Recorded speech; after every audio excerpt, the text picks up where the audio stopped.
Hello friends, ಇವತ್ತಿನ ಸಂಚಿಕೆಯಲ್ಲಿ ಏನಾಯಿತು ಅಂತ ನೋಡ್ಕೊಂಡು ಬರೋಣ ಬನ್ನಿ. ಅಂದರೆ ಇವ್ರು ಕೆಟ್ಟವ್ರಲ್ವಾ ಅಂತಾಳೆ ರಮ್ಯಾ. ಏಯ್, ನಾನು ಕೆಟ್ಟವನಾಗಿದ್ದರೆ ಈ ಮನೆಯವರು ಅವಳ ಮಗಳನ್ನ ಕೊಟ್ಟು ನನಗ್ಯಾಕೆ ಮದುವೆ ಮಾಡ್ತಿದ್ರು ಹೇಳು. ಆ ಭಾರ್ಗವಿಗೆ ಮೊದಲಿಂದನೂ ನನ್ನ ಕಂಡ್ರೆ ಆಗಲ್ಲ. ಹೊರಗಡೆ ನ್ಯಾಯ ನೀತಿ ಅಂತ ಫೋರ್ಸ್ ಕೊಡೋದು, ಇಲ್ಲಿ ದುಡ್ಡು ಹೊಡೆಯೋ ಆಸೆ. ಮಹಾನ್ ಚಾಲಕಿ ಅವಳು ಅಂತಾನೆ ವಿಕ್ಕಿ.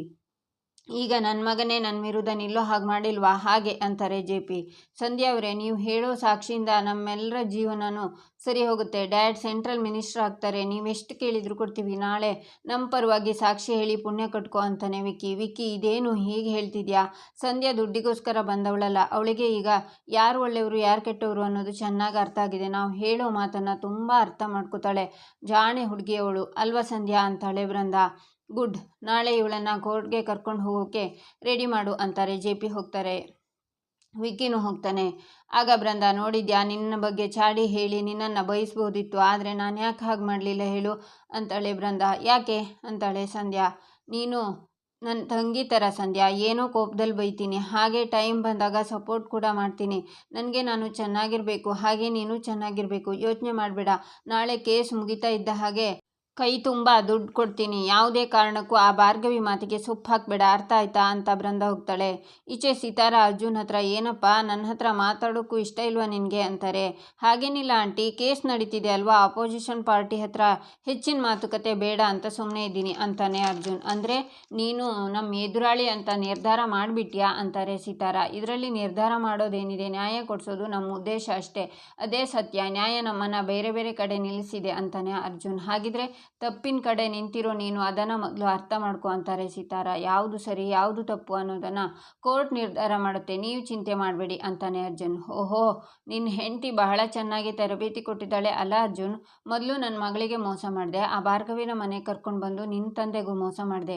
ಈಗ ಆ ಭಾರ್ಗವಿಗೋಸ್ಕರ ಅಷ್ಟು ವರ್ಷದ ಫ್ಯಾಮಿಲಿ ಫ್ರೆಂಡ್ಶಿಪ್ಗೆ ಮೋಸ ಮಾಡ್ತಿದ್ಯಾ. ಇದರಿಂದ ಜೆ.ಪಿ. ಮತ್ತು ಶಕ್ತಿ ಮಧ್ಯೆ ಎಷ್ಟು ಬಿರುಕು ಮೂಡ್ತಿದೆ ಅಂತ ಗೊತ್ತಿದೆ ನಿನಗೆ. ಈಗ ನಿಮ್ಮನೆ ಹುಡುಗಿ ಕೂಡ ನಮ್ಮನೆ ಸೊಸೆಯಾಗಿದ್ದಾಳೆ ಅನ್ನೋದನ್ನು ಮರಿಬೇಡ. ನಿಮ್ಮ ತಂದೆ ನಿಮ್ಮ ಥರನೇ ನಾವು ಅವಳಿಗೆ ಹಿಂಸೆ ಅಂತ ಸಿತಾರ ಹೇಳುವಾಗ ಅರ್ಜುನ್, ರಿತು ನಿಮ್ಮನೆ ಸೊಸೆ ಅನ್ನೋದು ನಿಜಾನೇ, ಆದರೆ ಅವಳು ಯಾವತ್ತಿದ್ರೂ ಈ ಮನೆ ಮಗಳೇ. ನನ್ನ ತಂಗಿಗೆ ಹೆಂಡತಿಗೋಸ್ಕರ ಇಷ್ಟೆಲ್ಲ ಮಾಡಿದವನು, ತಂಗಿ ಥರ ಇರೋ ಸಂಧ್ಯಾಗೆ ನ್ಯಾಯ ಕೊಡಿಸೋನು, ಸ್ವಂತ ತಂಗಿ ರಿತುಗೆ ಮೋಸ ಆಗೋಕ್ಕೆ ಬಿಡ್ತೀನ ನಾನಷ್ಟೇ ಯಾಕೆ? ಭಾರ್ಗವಿಯವರು ಸುಮ್ಮನೆ ಇರಲ್ಲ. ನಾದಿನಿ ಮೇಲೆ ದೌರ್ಜನ್ಯ ಆದರೆ ಅವಳ ಗಂಡ ಮನೆಯವರು ಎಲ್ಲರ ಮೇಲೆ ಕೇಸ್ ಹಾಕಿ ರಿತುಗೆ ನ್ಯಾಯ ಕೊಡಿಸ್ತಾಳೆ. ಹೀಗೆ ಹೇಳ್ತಿದ್ದೀನಿ ಅಷ್ಟೇ, ನಿಮ್ಮನ್ನ ಬ್ಲ್ಯಾಕ್ ಮೇಲ್ ಮಾಡೋ ಅಷ್ಟು ಚೀಪ್ ವ್ಯಕ್ತಿ ನಾನಲ್ಲ. ನಾನು ನಿಮಗೆ ನಿಮ್ಮದೇ ಆದಂಥ ಘನತೆ ಗೌರವ ಇದೆ ಅಂತ ನಮಗೆ ಗೊತ್ತು ಅಂತಾನೆ ಅರ್ಜುನ್. ಹೌದು, ಏನೋ ದುಃಖ ಹೇಳ್ಕೊಂಡೆ ಅಷ್ಟೇ ಅಂತಾರೆ ಸಿತಾರ.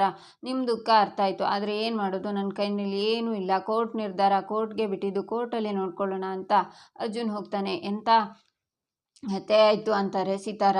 ಈಚೆ ಸಂಧ್ಯಾ ಮೇಲ್ಗಡೆ ಬಂದು ಆಚೆಯಿಂದ ನೋಡೋಕ್ಕೆ ಒಳ್ಳೆ ಅರಮನೆ ಥರ ಇದೆ, ಆದರೆ ಒಳಗಡೆ ಬಂದು ನೋಡಿದರೆ ಹುಚ್ಚರ ಸಂತೆ. ಒಬ್ಬೊಬ್ಬರು ಒಂದೊಂದು ಥರ ಆಡ್ತಿದ್ದಾರೆ. ಇಲ್ಲಿ ಯಾರನ್ನು ನಂಬೋದು ಯಾರನ್ನು ಬಿಡೋದು ಒಂದು ಗೊತ್ತಾಗ್ತಿಲ್ಲ.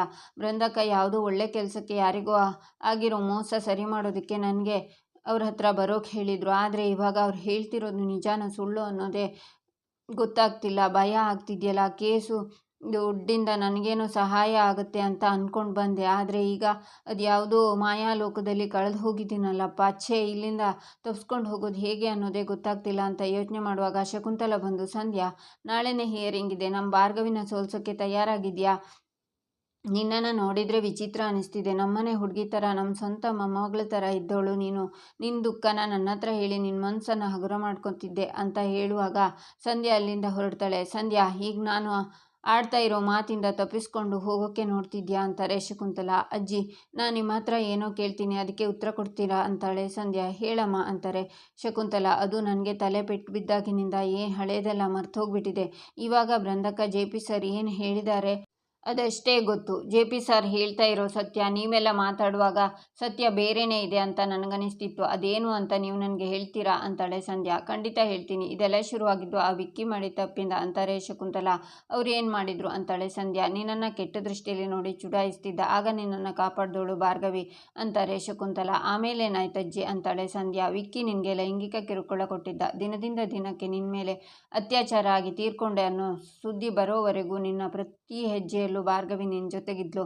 4 ತಿಂಗಳು ಅವಳು ನಿನ್ನ ಮನೇಲಿ ಇಟ್ಕೊಂಡು ತಂಗಿಗಿಂತ ಹೆಚ್ಚಾಗಿ ಜೋಪಾನ ಮಾಡಿದ್ಲು. ನೀನು ತೀರ್ಕೊಂಡೆ ಅಂದ್ಕೊಂಡು ಅವಳು ಎಷ್ಟು ದುಃಖದಲ್ಲಿದ್ಲು ಗೊತ್ತಾ? ನಿನಗೆ ನ್ಯಾಯ ಕೊಡಿಸ್ಬೇಕು ಅಂತ ಅವಳು ಗಂಡನೇ ಎದುರು ಹಾಕ್ಕೊಂಡ್ಲು.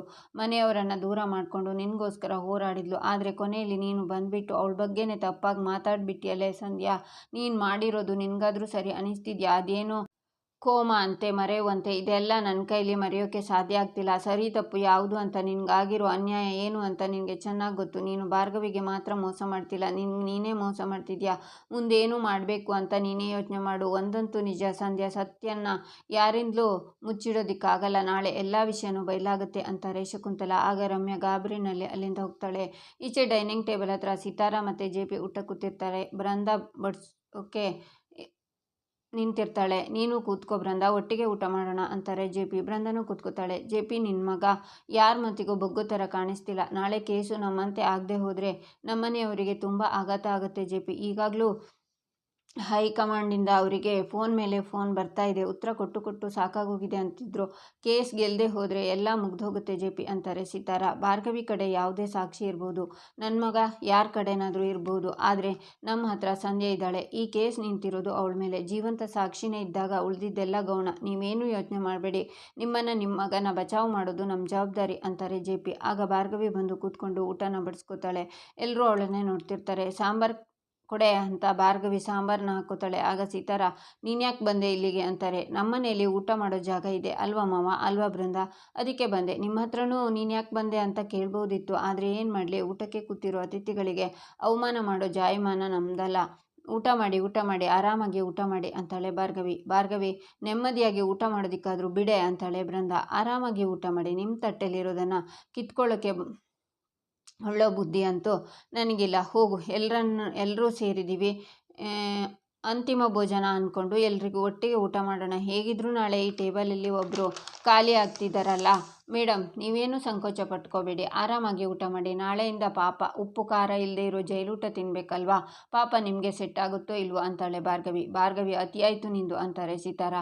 ಕೊಲೆ ಮಾಡಿರೋ ನೀವೇ ಇಷ್ಟೊಂದು ಜಾಲಿಯಾಗಿರ್ಬೇಕಾದ್ರೆ ನಾನು ಹೀಗಿರೋದ್ರಲ್ಲಿ ಏನು ತಪ್ಪಿದೆ ಹೇಳಿ ಅಂತಾಳೆ ಭಾರ್ಗವಿ. ನೀನೇನೇ ಮಾಡಿದ್ರು ನನ್ನನ್ನು ಜೈಲಿಗೆ ಕಳ್ಸೋಕ್ಕಾಗಲ್ಲ, ಯಾಕಂದರೆ ನನ್ನ ಜೊತೆ ಜೆ.ಪಿ ಇದ್ದಾರೆ ಅಂತಾರೆ ಸಿತಾರಾ. ಒಪ್ಕೊಳ್ಳೋ ಮಾತೆ, ನಿಮ್ಮ ಜೊತೆ ಜೆ.ಪಿ ಸರ್ ಇದ್ದಾರೆ, ಆದರೆ ನನ್ನ ಜೊತೆ ಯಾರಿದ್ದಾರೆ ಹೇಳಿ ಅಂತ ಭಾರ್ಗವಿ ಹೇಳುವಾಗ ಅರ್ಜುನ್ ಅವಳ ಪಕ್ಕ ಬಂದು ನಿಂತ್ಕೊಂಡು ಸ್ಮೈಲ್ ಮಾಡ್ತಾನೆ. ಅರ್ಜುನ್, ಈ ಭಾರ್ಗವಿದು ಅತಿಯಾಯಿತು, ಎದ್ದೋಗೋಕೆ ಹೇಳು ಅಂತಾರೆ ಸಿತಾರಾ. ನೋಡಿ ಆಂಟಿ, ಇವರಿಲ್ಲಿಗೆ ಎಷ್ಟಲ್ಲ, ನನ್ನ ಹೆಂಡತಿ, ಇದು ಅವ್ರ ಮನೆ ಅಂತಾನೆ ಅರ್ಜುನ್. ಆಗ ಸಿಟ್ಟಿಂದ ಸಿತಾರಾ ನಿಂತ್ಕೋತಾರೆ. ಕೂತ್ಕೊಳ್ಳಿ ಸಿತಾರಾ ಅವರೇ, ಇದು ನನ್ನ ಮನೆ, ಇಲ್ಲಿ ಯಾರು ಇರ್ತಾರೆ ಇರಲ್ಲ ಅನ್ನೋ ನಿರ್ಧಾರನ ನಾನು ಒಬ್ಬನೇ ಮಾಡೋದು. ನೋಡ್ತಾ ಇರಿ, ಅರ್ಜುನ್ ನಾಳೆ ಕೇಸ್ ಸೋತ ತಕ್ಷಣ ಭಾರ್ಗವಿನ ನೀನೇ ಆಚೆ ಹಾಕ್ತೀಯಾ. ಡ್ಯಾಡ್, ನಾನು ಮಾಡಿದ ತಪ್ಪು ಅಂತ ಬಂದು ನನ್ನ ಕಾಲನ್ನು ಹಿಡ್ಕೋತೀಯಾ ಅಂತಾರೆ ಜೆ.ಪಿ. ನಿಮ್ಮ ಕಾಲು ಬುಡದಲ್ಲಿರೋಕೆ ನನಗೆ ಯಾವ ಬೇಜಾರು ಇಲ್ಲ ಡ್ಯಾಡ್, ನಿಮ್ಮ ಬಗ್ಗೆ ನನಗೆ ಗೌರವ ಇದೆ. ಆದರೆ ನಾಳೆ ಕೇಸಲ್ಲಿ ನೀವು ಗೆಲ್ಲಲ್ಲ, ಯಾಕಂದರೆ ಸತ್ಯನೇ ಗೆಲ್ಲಬೇಕು. ಸತ್ಯ ಭಾರ್ಗವಿ ಪರವಾಗಿದೆ, ಸೊ ಭಾರ್ಗವಿಯವರೇ ಗೆಲ್ಲೋದು. ಆರಾಮಾಗಿ ಎಲ್ಲರೂ ಊಟ ಮಾಡಿ, ನಾಳೆ ಹಿಯರಿಂಗ್ ಇದೆ ಅಲ್ವಾ, ನಾಳೆ ನೋಡೋಣ ಅಂತ ಅರ್ಜುನ್ ಊಟಕ್ಕೆ ಕೂತ್ಕೋತಾನೆ. ಭಾರ್ಗವಿ ಅವನಿಗೆ ಬಡಿಸ್ತಾಳೆ. ಈಚೆ ಕೋರ್ಟ್ ಹತ್ರ ಪೂರ್ಣಿಮಾ ಸಿದ್ದವ್ವ ನಿಂತಿರ್ತಾರೆ. ಈ ಕೋರ್ಟು ಕಚೇರಿ ಅಂದ್ರೇ ನನಗೆ ಹೆದರಿಕೆ ಆಗ್ತೈತವ್ವ. ಇಲ್ಲಿ ನಂಬಿಕೆ ಇಟ್ಕೊಂಡು ನನ್ನ ಮಗಳು ಬಂದು ಮೋಸ ಹೋಗಿ ತನ್ನ ಜೀವನ ಕಳ್ಕೊಂಡ್ಬಿಟ್ಲು. ಇದು ನಮ್ಮಂಥವ್ರಿಗೆ ಅಲ್ಲವ್ವ, ನಾನಿಲ್ಲಿ ಇರಾಕಿಲ್ಲ, ಹೋಗ್ತೀನವ್ವ ಅಂತಾರೆ ಸಿದ್ದವ್ವ. ಹಾಗನ್ಬೇಡಿ, ಕೋರ್ಟು ಕಚೇರಿ ಅಂದರೆ ನನಗೂ ಭಯನೇ. ನನ್ನ ಗಂಡನೇ ಲಾಯರ್ ಆಗಿದ್ರು ಒಂದಿನೂ ನಾನು ಈ ಕಡೆ ತಲೆ ಹಾಕಿ ಮಲಗಿಲ್ಲ. ಆದರೆ ಸಂತ್ರಸ್ತರಿಗೆ ದೊಡ್ಡವ ಬಡವ ಅನ್ನೋ ಭೇದ ಭಾವ ಇಲ್ಲದೆ ನ್ಯಾಯ ಕೊಡೋ ಜಾಗ ಅಂದರೆ ಇದು ಸಿದ್ದವ್ವ.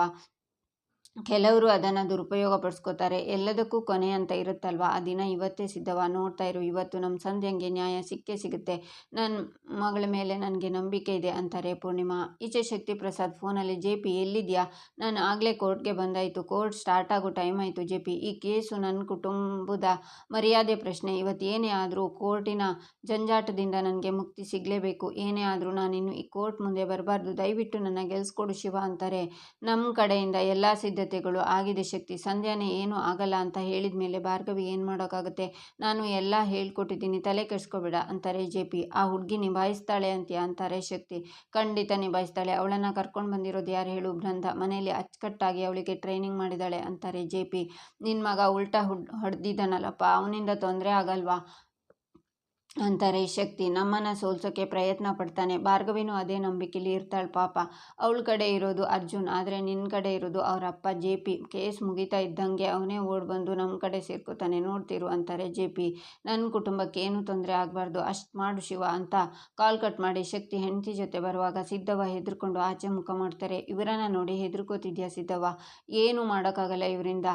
ಹೆದರ್ಕೊಳ್ಳೋ ಕಾಲ ಎಲ್ಲ ಮುಗ್ದೋಯ್ತು. ಇವತ್ತಿಲ್ಲಿ ನಿನ್ನ ಮಗಳಿಗೆ ನ್ಯಾಯ ಸಿಗ್ತಿದೆ. ಇವ್ರ ಮುಂದೆ ನೀನು ತಲೆ ಎತ್ತಿ ನಡಿಬೇಕು ಅಂತಾರೆ ಸಿತಾರ. ಏನು ಅನ್ನಪೂರ್ಣಮ್ಮ ಅವರೇ, ಗಂಡ ಹೆಂಡತಿ ಇಬ್ಬರು ನನ್ನ ಮುಂದೆ ನಿಲ್ಲೋಕೆ ಹೆದರುತ್ತಿದ್ದವರು ಇವತ್ತು ನನ್ನೇ ವ್ಯಂಗ್ಯ ಮಾಡುವಷ್ಟು ಬೆಳೆದು ಬಿಟ್ಟಿದ್ದೀರಾ ಅಂತಾರೆ ಶಕ್ತಿ. ನೀವು ಹೇಳ್ತಿರೋದು ನಿಜಾನೇ.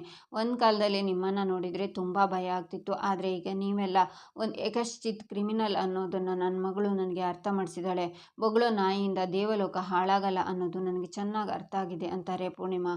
ಯಾವ ನಂಬಿಕೆ ಮೇಲೆ ಗಂಡ ಹೆಂಡತಿ ಇಷ್ಟೊಂದು ನಂಬಿಕೆ ಇಟ್ಕೊಂಡಿರೋದು ಅಂತಾರೆ ಶಕ್ತಿ. ನಮಗೆ ಧೈರ್ಯ ತುಂಬೋಕೆ ನನ್ನ ಮಗಳು ನನ್ನ ಅಳಿಯ ಇಬ್ಬರು ಇದ್ದಾರೆ. ಇವತ್ತು ನಿನ್ನ ಮಗ ಹೆಂಡತಿ ಮಾಡಿರೋ ತಪ್ಪಿಗೆ ಬಡ್ಡಿ ಸಮೇತ ಶಿಕ್ಷೆ ಆಗುತ್ತೆ. ಬಾ ಸಿದ್ದವ್ವ ಅಂತ ಸಿದ್ದವ್ವನ್ನ ಕರ್ಕೊಂಡು ಹೋಗ್ತಾರೆ ಪೂರ್ಣಿಮಾ. ಈಚೆ ಹೀರಿಂಗ್ ಸ್ಟಾರ್ಟ್ ಆಗುತ್ತೆ. ಅರ್ಜುನ್ ಸಂಧ್ಯಾನ ನೀನು ಸಂಧ್ಯಾ ಅಲ್ಲ ಅಂತ ವಾದ ಮಾಡ್ತಾ ಇರ್ತಾನೆ. JP ಅಪೋಸ್ ಮಾಡ್ತಾರೆ. ಆಗ ರಮ್ಯಾ ಸಿಟ್ಟಿನಿಂದ ನಾನು ಸಂಧ್ಯಾ ಅಲ್ಲ, ಈ JP ಸರ್ ಶಕ್ತಿಪ್ರಸಾದ್ ಮೋಸದಿಂದ ನನ್ನ ಹತ್ರ ಸುಳ್ಳು ಹೇಳಿಸ್ತಿದ್ದಾರೆ ಅನ್ನೋ ಸತ್ಯನ ಹೇಳ್ತಾಳೆ. ಇಲ್ಲಿಗೆ ಈ ಸಂಚಿಕೆ ಮುಕ್ತಾಯವಾಗುತ್ತೆ. ಮುಂದಿನ ಸಂಚಿಕೆಗಾಗಿ ನಮ್ಮ ಚಾನಲನ್ನು ನೋಡಿ ಸಬ್ಸ್ಕ್ರೈಬ್ ಮಾಡಿ, ಲೈಕ್ ಮಾಡಿ, ಸಪೋರ್ಟ್ ಮಾಡೋದನ್ನು ಮರಿಬೇಡಿ.